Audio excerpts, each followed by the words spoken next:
여러분, AI 붐하면 뭐가 떠오르세요? 그냥 코드 몇 줄, 소프트웨어 얘기가 아닙니다.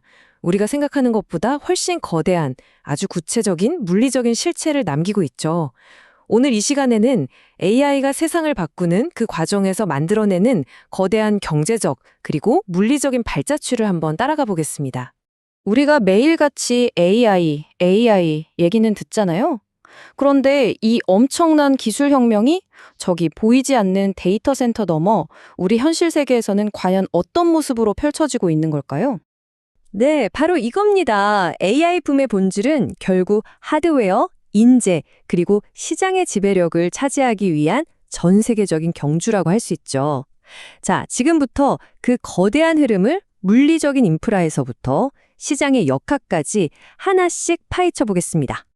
자, 어떤 혁신이든 그 밑바탕에는 기반이 있어야 하잖아요. AI 혁명도 마찬가지입니다.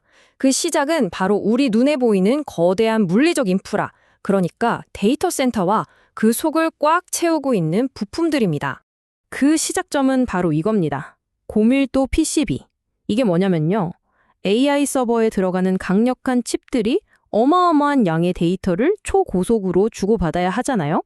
바로 이 40층 이상으로 겹겹이 쌓인 복잡한 회로 기판이 그 데이터 고속도로 역할을 해주는 거죠. 이게 진짜 재미있는 부분인데요. AI에 대한 이 추상적인 수요가 어떻게 현실의 제조업 병목 현상으로 이어지는지 보여주거든요. 수요가 얼마나 폭증했으면요. 이 기판을 뚫는 드릴 날마저 평소보다 훨씬 빨리 닳아버릴 정도라고 합니다.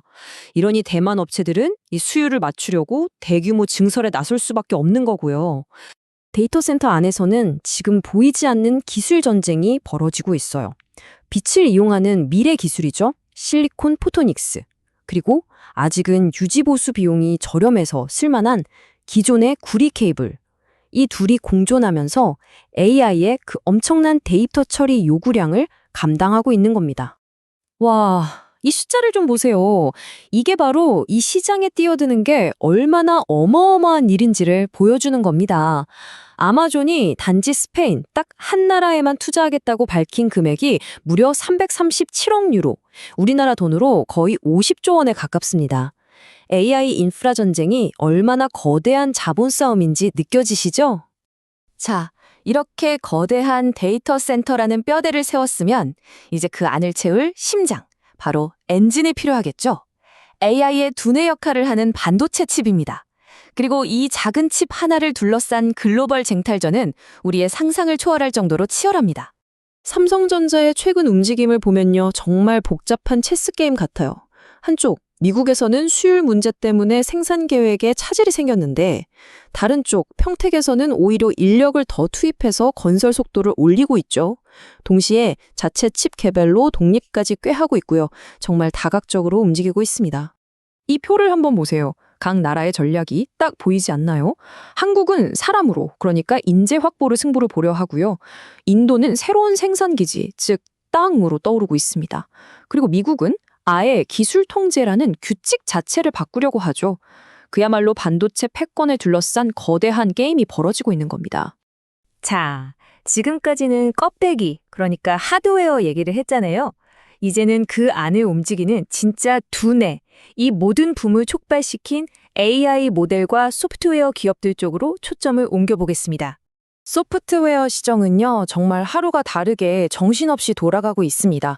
엔스로픽은 새로운 기능으로 치고 나오고 애플은 그 똑똑해진 시리를 위해서 숙명의 라이벌인 구글과 손을 잡을지 말지 고민하고 있죠. 그 와중에 xAI는 막대한 자금력으로 시장을 흔들고요. 정말 눈 깜짝할 사이에 판도가 바뀌고 있습니다. 이게 그냥 뜬구름 잡는 소리가 아니라는 증거가 바로 여기서 나옵니다. 데이터베이스 회사인 몽고DB의 실적 발표에서 나온 말인데요. AI가 더 이상 미래에 대한 기대 수준이 아니라 진짜 돈이 되는 실질적인 매출로 이어지는 거대의 시장이 되었다는 걸 보여주는 아주 강력한 신호죠. 자, 그럼 이 AI라는 거대한 돌멩이가 연못에 던져졌을 때 그 파장이 과연 어디까지 퍼져나가는지 한번 볼까요? 이제 시야를 좀 더 넓혀서 다른 기술 분야에는 어떤 영향을 미치고 있는지 살펴보겠습니다. 한번 생각해 보세요. 이 모든 AI 기술이 제대로 돌아가려면 지금 우리가 쓰는 통신 속도로는 어림도 없겠죠. 자율주행차, 스마트 시티, 모든 게 실시간으로 연결되어야 하니까요. 그래서 퀄컴 같은 회사들이 벌써 2029년을 목표로 육지 기술을 준비하고 있는 겁니다. 그런데 말이죠. 이렇게 미래를 향해 달려가는 기술이 있는가 하면 현실은 차가운 곳도 있습니다. 바로 기존의 PC 시장이에요. 여기 마이너스 그래프가 보여주듯이 일본 PC 시장은 기업들의 컴퓨터 교체 수요가 줄면서 아주 급격한 침체를 겪고 있습니다.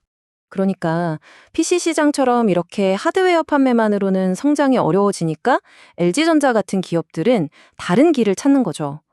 물건 한 번 팔고 끝내는 게 아니라 구독이라는 모델로 계속해서 수익을 내는 겁니다. 이런 새로운 방식으로 해외 시장을 공략하고 있는 거고요. 자, 지금까지 기술, 산업, 여러 가지 얘기를 했는데요. 결국 이 모든 건 돈의 흐름으로 모입니다. 이제 마지막으로 가장 흥미로운 부분, 바로 이 AI 붐이 거시경제와 금융시장의 판도를 어떻게 뒤흔들고 있는지 그 놀라운 변화를 살펴보겠습니다. 원래대로라면 말이죠. 미국이랑 이란 사이에 분쟁 소식이 터지면 시장은 공포에 질려서 패닉에 빠져야 정상입니다. 그런데 이번엔 완전 딴판이었어요. 투자자들은 오히려 불확실성이 해소됐다고 판단하면서 놀랍게도 공격적인 매수에 나선 겁니다. 시장의 기존 규칙이 바뀌고 있다는 신호죠. 투자자들이 그냥 도망간 게 아니었어요. 돈이 갈 곳을 찾아서 움직인 거죠. 그럼 그 돈이 어디로 갔을까요? 바로 여기입니다. 방산, 에너지 같은 분야로요. 그리고 특히 현금이 아주 풍부한 엔비디아나 마이크로소프트 같은 빅테크 기업들이 시장의 강력한 방어기지, 안전지대 역할을 한 겁니다. 그래서 마지막으로 이런 도발적인 질문을 던져보게 됩니다. 이제 이 불확실한 세상에서 빅테크가 과거의 금이나 달러처럼 새로운 안전자산의 지위를 차지하게 된 걸까요? 빅테크의 막대한 힘이 앞으로 어떤 의미를 갖게 될지 함께 고민해 볼 만한 주제인 것 같습니다.